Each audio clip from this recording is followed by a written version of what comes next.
provoking the anointing of your spiritual father, you must know ukuthi ayikho into eyomaphambi kohambo lwakho nomoya oyingcwele.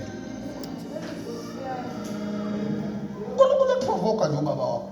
Niyangizwa yini? Amen. Mina ngiyibona anizwe nina anifuni ukuzwa. Ama-gift yenu aka-operate without school. Akaqala be-school namase imisebenzi yakho seyiqhuma ngempela. Niyangizwa bakuqhumisebenzi ukuthi ngikhuluma ngani? Ukuqhuma komsebenzi akona kwami, akona wabo kaNkulunkulu ngempilo yakho. Kunento efana iqhume nje bakuthiwa maseqhuma into nje kube nje maseqhuma into uyalinganisa. Ngithi nje biye umphathele amabhoko labo gogo abalana ebathazini labo 3 labo gogo abo 3 athi uyathela vele qhuma into vele kugcwala abantu babo 15 babo 20 babo 30. Ngithi ayingathi yangithusa le kabiye ngiyamsusa khona abiye awambi yokuqhumisa lapha kaJane uyongena kaJane angene unyaka wodwa vele kuqhuma abantu. Hayi ukwenzakalani? Hayi ukuthi uzothi hayi baba ngakho ngicela singisa ngapha nanga uzohlonipha ngoba ulalela ukuba monitor. Uyasubmit, uyahlonipha, uyalalela. Ngoba before i-anointing kababa wakho ingene kuwe uqala ulalela ubaba wakho kakhulu. Ngeke singene ungalaleli. Mawusayihlo ngandlebe nje uyoqhuba kanje ube into engakhulu futhi ngeke indawo uyoba nje isiduli nesidindi into engayindawo empilweni. Until you learn to obey the principles of the spiritual father, then you know ukuthi uNkulunkulu ufuna ndawo. Aqala i-ordination ugcobo likababa wakho lehlekele kuwe ingeke into yokuconnecta nobaba wakho. If you are disconnected with your father, don't allow your father to ordain you, because i-ordination kusho ukuthi urelease into kuwe u-endorsa khona igcwalisa ukuwe ngiyagcwalisa ukuthi le nto uNkulunkulu ayenza ngawo iqinisiyo. Angizwa nina? The day when God efuna ukugcoba eyibhangeni nami ngibone le mhlaka nipastor yasazozalana. The day when God egcoba u-Eli Samuel egcoba u-Eli egcoba uSamuel ekhuluma Samuel. uSamuel he came to his father and said, Baba, I can hear your voice, you are calling me. Uthi Samuel priest, no, I never call you, go back and sleep. Little Bible, he went back to his bed all night. Look at what the father said. Uthi baba wakho lo muntu uzwile, clear that it uzwile.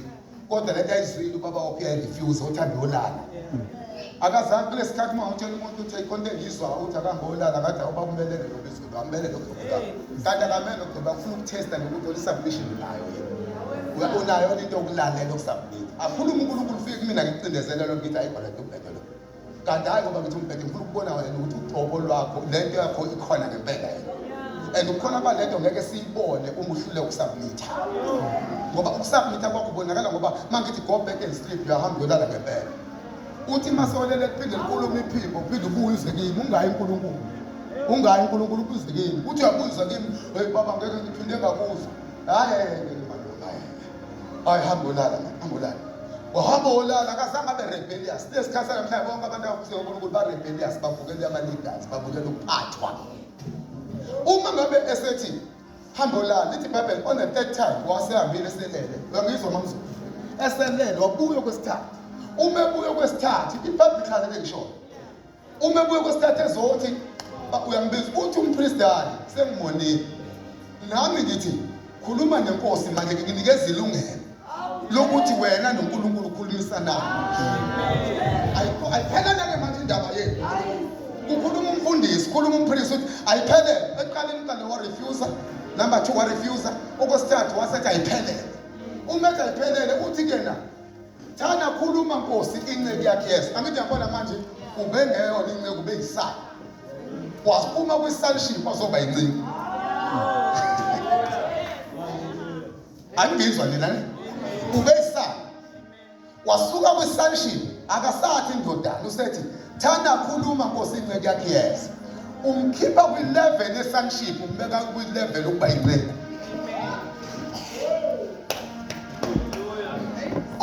Esethi khuluma na usiyakhuluma ke manje Samuel usethi khuluma Nkosi inceke yakhe yes. Yaqala i-conversation ye-calling, yaqala i-conversation yohambo, kodwa ivesananga qala i-conversation yohambo ingazange ibe connected no-Eli. U-Eli akalahlwa, awukwazi ukulahla u-Eli kodwa ufuna ukuhamba. Uzohamba njani ulahle u-Eli? U-Eli kufanele uqale noma ngayicindezela lento ngayicindezela isizathu sokucindezeleka ngoba lento mayicindezeleka ikhula kakhulu. Mayicindezelo lento yenze njani? Respond iyakhula. Ayikwazi ukuthi expande lento ingacindezela. Once yacindezela ithola amandla kakhulu. Futhi ngathi icindezela ikufundisa ukuthi obey your spiritual father kumnyama kubomvu lalela abaphethe. The journey of your ministry depends on how you cooperate with your spiritual father. Because even your spiritual father can be seen like is against what God has spoken to you. Ufanele ukulalela kulungile kusombeka kuyena ngiyomlalela kunawe. Umulalela yena usuku ukhulisa lokukhuluma uNkulunkulu wethembela kona lokho. Ngikwethamisa kwathembi ngoba ngithi ngiyakubiza. Sengikwethembela ukuthi ukwazile ukuthemba ngimgcobe phambi kwakho. Nami sengiyakwethemba kakhulu ngaqala. Ake sithi amen Nkosi.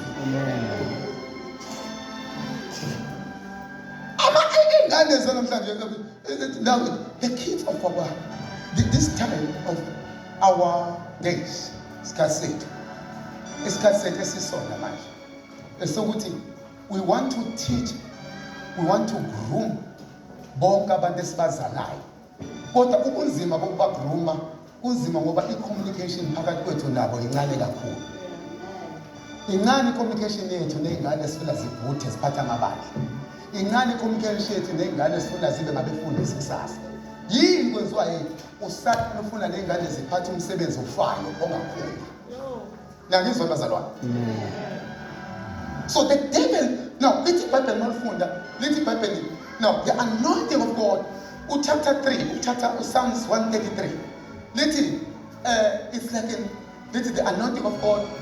I don't know. I'm talking about the Phil Kulman, the anointing. It's a shame of Abazalwane. Unjing Amafuta levels down to the bodies. So the anointing, it is I know Uguti, Uguashagwa, those are public. It is an anointing. I suki a Yahweh, ye kanda. Isuge kanda, ye Yahweh. Nagisona.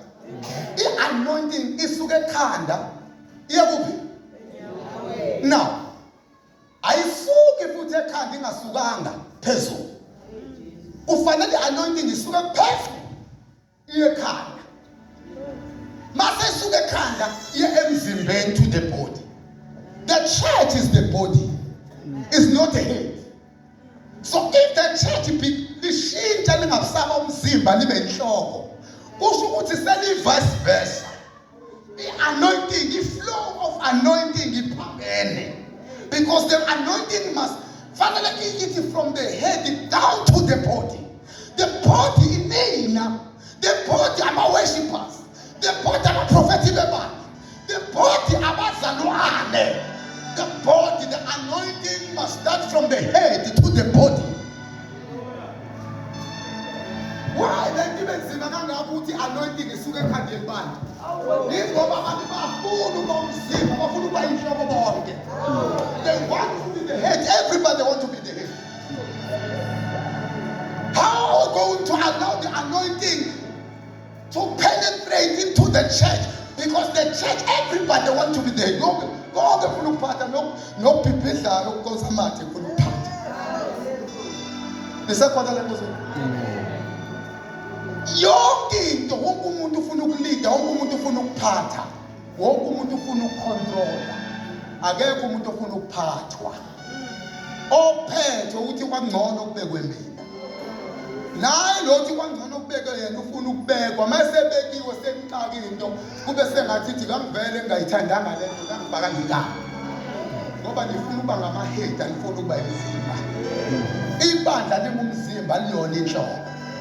So that is why anointing is a pastor sikhumise ezulwini. Masikhumise ezulwini fanele ehlikele enhloko. Ingehlikele emzimbeni ngehlikanga enhloko. Asikwazi ukuthendela ugqobo lokuhlela emzimbeni ngehlikanga enhloko. Uma sokuhlika enhloko sisuka sonke siyoprovoke amazulu.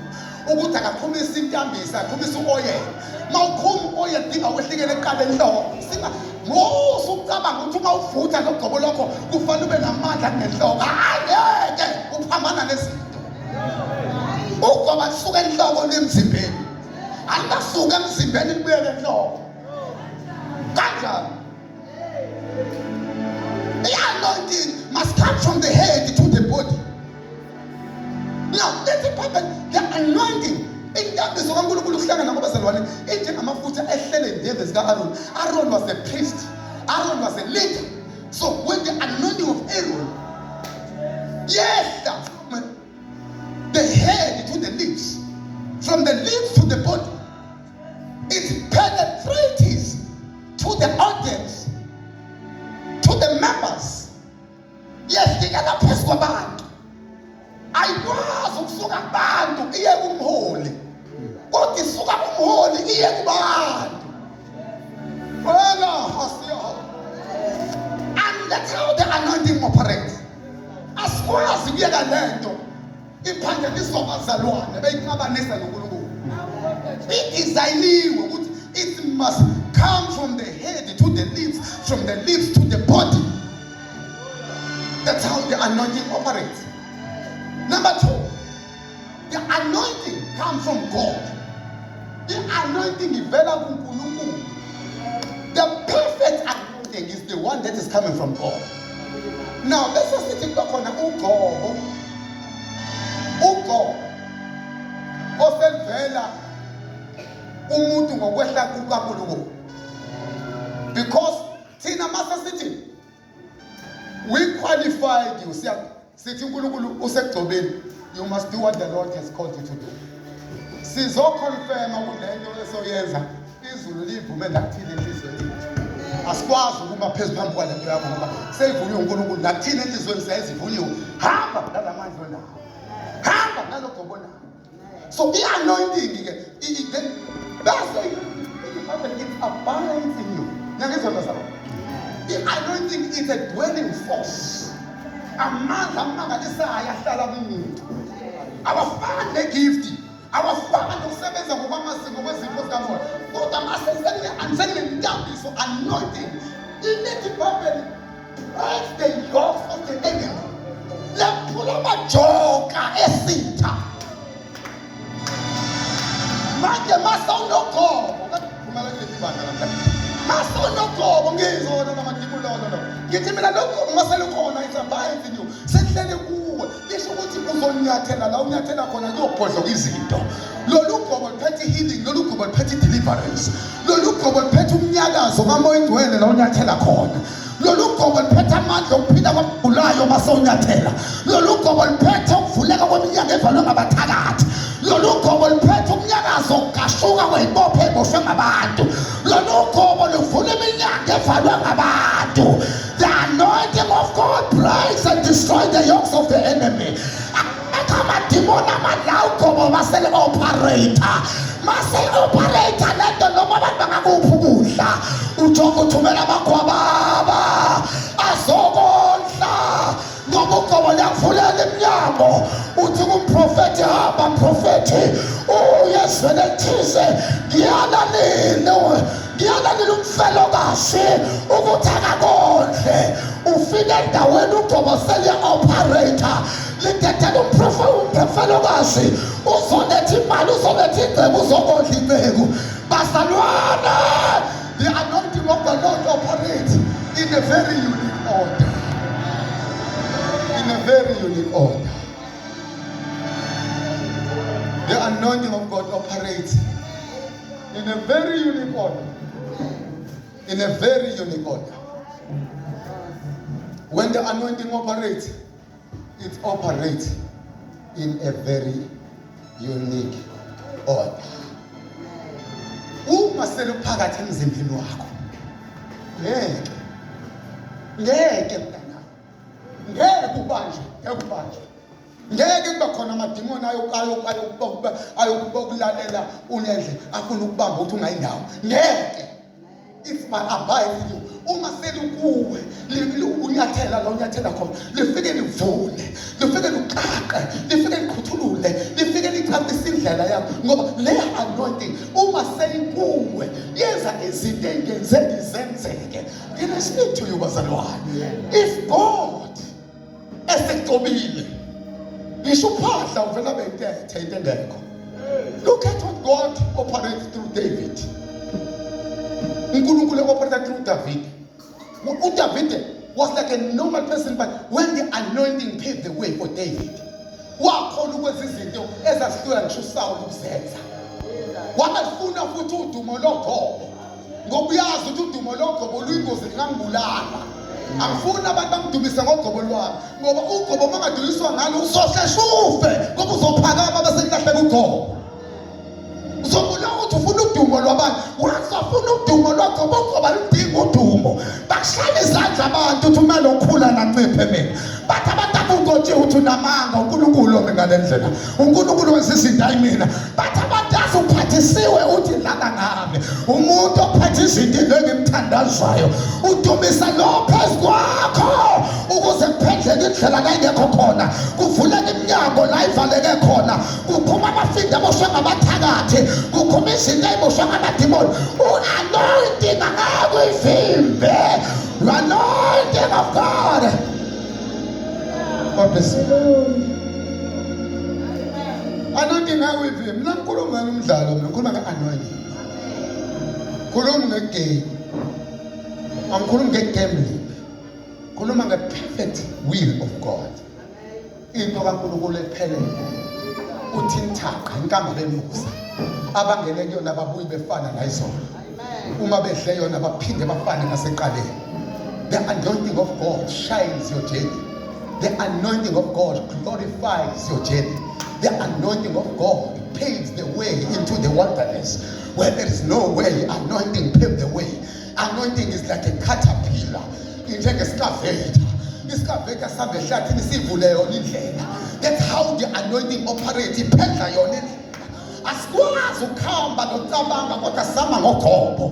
But this anointing abides in you. Asamkelanga ugobo lwabantu kodwa samkela ugobo oluvela phezulu. Abantu bambile lolu gobo never die ba-RDC bayo-don't care. Abangena nakhona basabe muntu. They are not the respecters of men. They are not the respecters of community. They are not the respecters of people. But they are respecters of God's power. Bathi noma ungavimba kodwa le nto yami izawuvula. Noma ungamaphambi kwayo kodwa ngiyaphodloza. What a mighty God we save. uNkulunkulu esamba nothothola lezingelosi siyamdumisa sithi ungcwele sithi uphakame.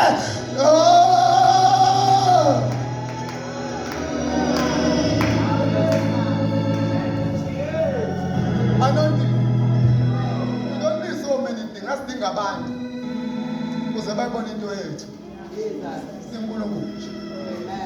Manje akuzofuna abantu i-recognition yabantu sazoba senkingeni. Ngoba abantu basazoyibona ngenye indlela. Udinga uNkulunkulu kuma noNkulunkulu. Once wama noNkulunkulu ukhuluma naye. You will never go down. You will never lack in power when you know what you are doing. Abantu abamba noNkulunkulu nokugcina uNkulunkulu will never go wrong.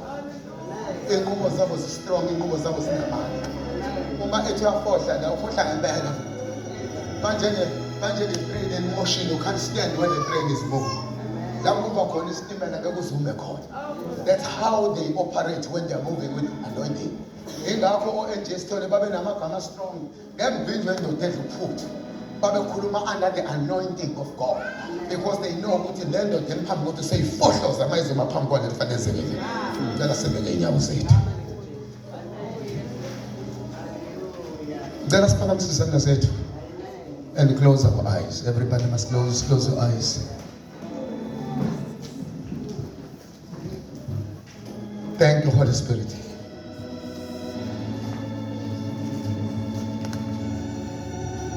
Oh, my saying for the campus, anointing.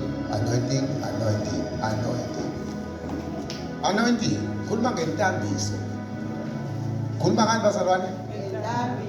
Go. Tell us to listen to this. Njoba mmile nje manje. I-office engekulo. Iyakwazi ukooperate nina nilapha. Because it's an anointing of the Holy Spirit that abides in me. Tell us, phakamise izandla zethu sonke.